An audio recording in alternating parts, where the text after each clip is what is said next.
सुबह की शुरुआत से रात के सोने के समय तक हम किचन में ही अपना ज्यादा समय स्पेंड करते हैं, फिर चाहे हम होम मेकर हो या हो वर्किंग वुमेन। बट अगर इन कामों को हम स्मार्टली मैनेज कर ले तो हमारे महीने के बहुत सारे पैसे की सेविंग तो होगी ही होगी, प्लस हमारे समय की भी बचत होगी।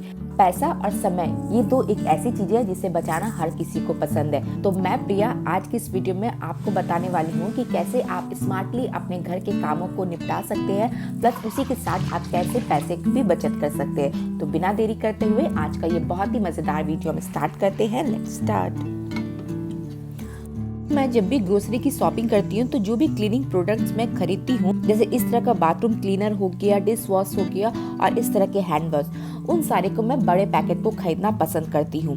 ऐसा करने से क्या होगी, अगर हम कोई डब्बा वाला पैकेट खरीदेंगे तो डब्बे की चार्जेस जो होते हैं वो हमें हर बारी एक्स्ट्रा देनी पड़ती है। बहुत सारे लोग इस तरह के छोटे हैंड वॉश भी खरीदते हैं, लेकिन अगर आप इस तरह के छोटे हैंड वॉश को खरीदते हैं तो मैं सलाह दूंगी कि आप इस तरह के बड़े हैंड वॉश के पैकेट को खरीदें। ऐसा करने से आपका 50 से 60 रुपया आसानी से बच जाएगा।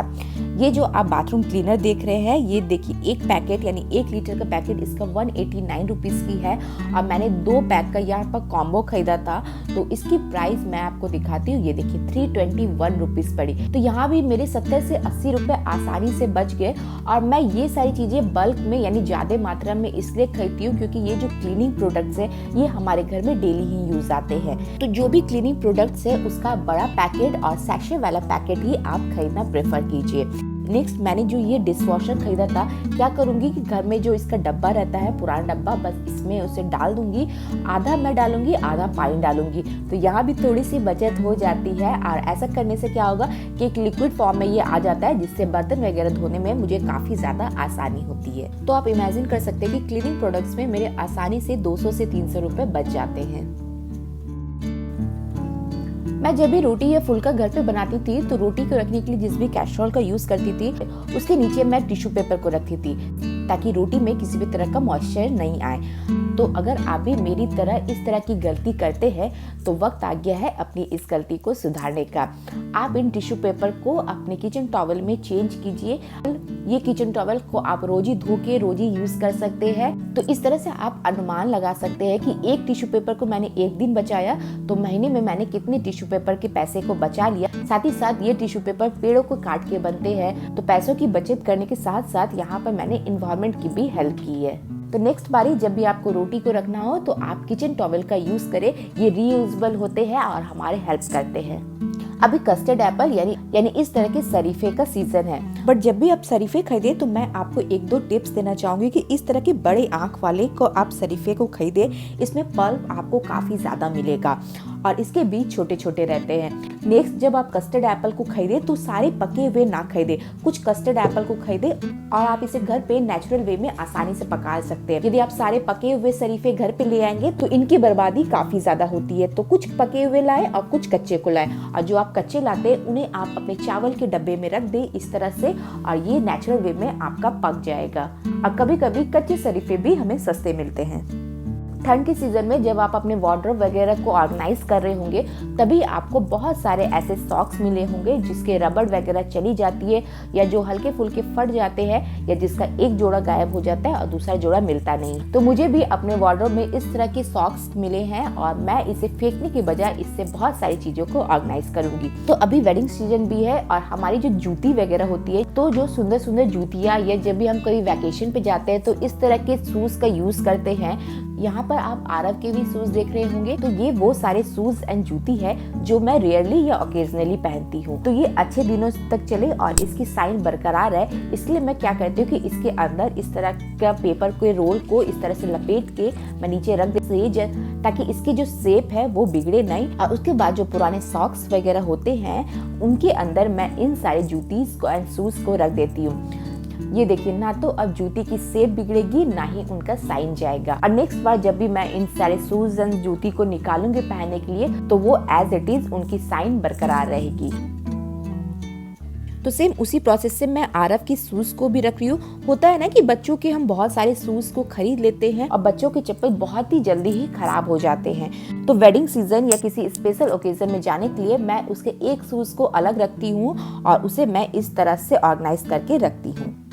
नेक्स्ट, जब भी हम मिक्सर ग्राइंडर के जार में किसी चीज़ को पीसते हैं, अगर हमने कोई सूखे मसाले को पीस लिया है तो उसका हाल कुछ इस तरह का हो जाता है।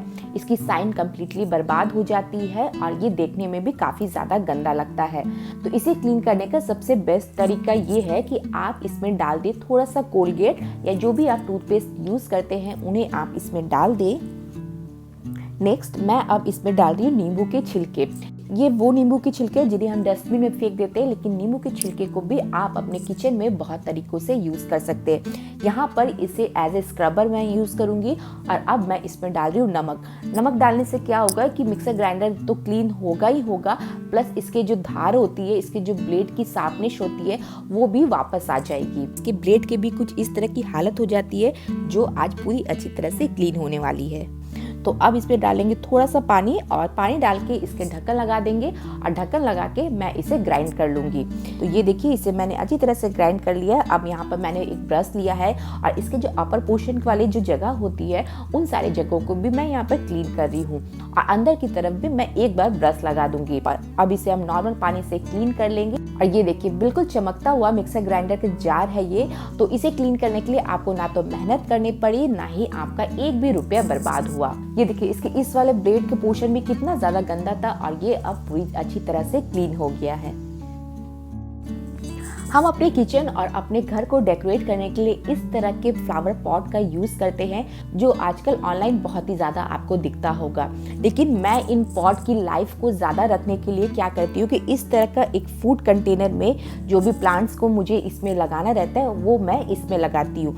यहाँ पर आप देख सकते हैं कि मैंने एक कटिंग करके मनी प्लांट को लिया है और इस फूड कंटेनर के जार में मैं इसे लगा रही हूँ। मनी प्लांट को मैंने बताया कि आपको लगाना काफ़ी ज़्यादा ईजी है। तो इस तरह से फूड कंटेनर में मैंने इन पोथोस को लगा लिया है और बस इस जार को मैं इसके अंदर को रख दूंगी। किसी को पता भी नहीं चलेगा और आपका महंगे से महंगा फ्लावर पॉट की लाइफ भी बरकरार रहेगी।